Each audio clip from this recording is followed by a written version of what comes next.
नमस्कार मित्रों। आज बात करनी है कुछ संवेदनशील मुद्दे पर। इन दिनों जाति और धर्म पर जो प्रहार हो रहे हैं उनसे देश में तनाव की स्थिति बनी है। एक बात और कि इन दिनों ब्राह्मण निशाने पर हैं। एक बात अक्सर उठती है कि आखिर ब्राह्मणों ने किया क्या है। ब्राह्मणों को भर भर कर गालियाँ पड़ रही हैं। आज इसी अपने वजूद से जुड़े हुए विषय पर कुछ बात करनी है।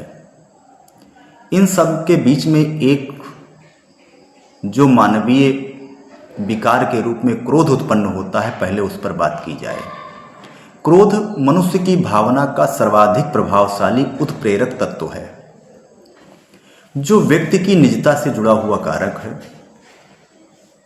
क्रोध व्यक्ति की साधना, आत्मबोध का प्रेरक भी बन सकता है। क्रोध प्रतिशोध, रोष, आक्रोश का रूप भी ले सकता है।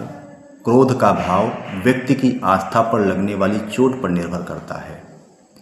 क्रोध के उत्प्रेरक व्यक्ति की निजता से जुड़े 5 तत्व हैं।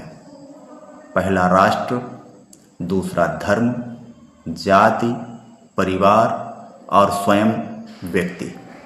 इन 5 तत्वों पर प्रहार किसी भी व्यक्ति के क्रोध को भड़का सकता है। आज यही हो रहा है। बात इसलिए कर रहा हूँ क्योंकि मैं धार्मिक भाव से कट्टर प्रकृति का व्यक्ति हूँ। क्योंकि इन दिनों ब्राह्मण निशाने पर हैं। सामाजिक धार्मिक प्रत्येक व्यवस्था कुव्यवस्था के लिए ब्राह्मण को दोषी ठहराया जा रहा है। लोग भर भर कर गालियां दे रहे हैं। ब्राह्मणों की वंशावली, ब्राह्मणों की उत्पत्ति, ब्राह्मणों की जनसंख्या इत्यादि तमाम बातें। जवाब देने की बजाय क्यों ना अपने वैभव पर नजर डाली जाए। सबसे पहले अपनी जड़ों की गहराई मापी जाए। पाया कि हमारा वजूद तो हजारों वर्ष पुराना है। आर्यभट्ट, श्रीनिवास रामानुज ने शून्य की अवधारणा दी। आयुर्वेद के जनक सुश्रुत, चरक, योग सूत्र के प्रणेता पतंजलि ब्राह्मण थे।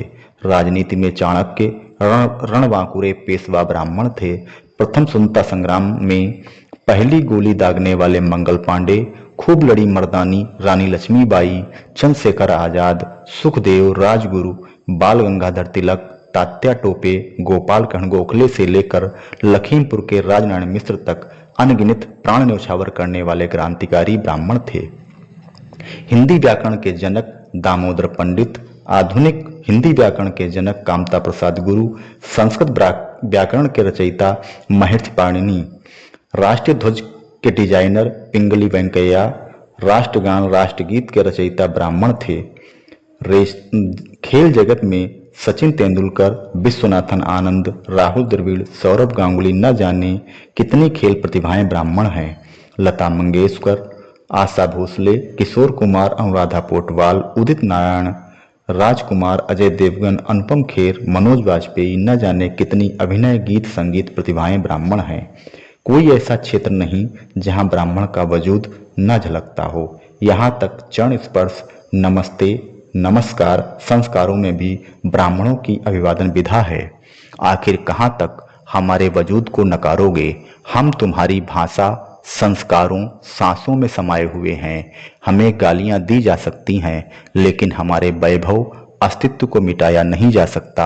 हमारी जड़ें इतनी गहरी हैं, जो भी करोगे हमारी नकल ही कहलाएगी। हम ब्राह्मण हैं, हमारा गौरव है, स्वाभिमान है। अंत में एक बात, प्रत्येक व्यक्ति को अपने वजूद पर गर्व करना चाहिए।